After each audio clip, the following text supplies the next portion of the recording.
else for 5 minutes and accidentally met my future husband. The mistake lasted less than 5 minutes. I was waiting at the airport when a man walked straight toward me with the biggest smile and wrapped me in a hug. Before I could react, he said, "I can't believe you're finally here."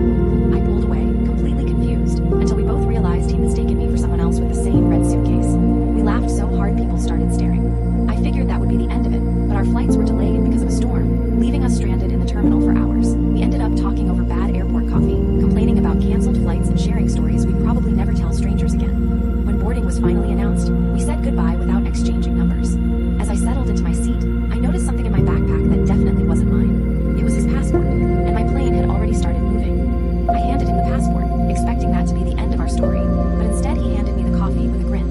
"Consider this a reward for saving my vacation," he said. We talked for another hour before realizing neither of us wanted to leave. What started as occasional messages turned into nightly calls, weekend trips, and countless airport reunions. Exactly 1 year later, Ethan asked me to meet him at the same terminal where we'd first bumped into each other.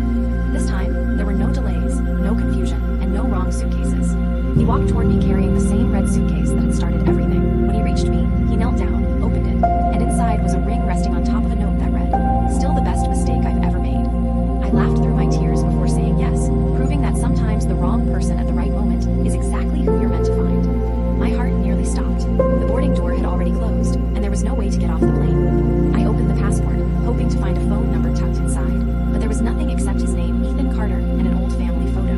The flight attendants promised they would contact the airport, but all I could think about was how panicked he must be. The next morning, after landing, I received a call asking me to return the passport to the airport's lost property office. I rushed there expecting an awkward 5-minute exchange. Instead, Ethan was waiting by the entrance holding a paper cup of coffee and a cardboard sign that read, "Girl with the red suitcase." The moment he saw me, relief washed over his face. Then he smiled and said, "I was really hoping I'd get one more chance to thank you."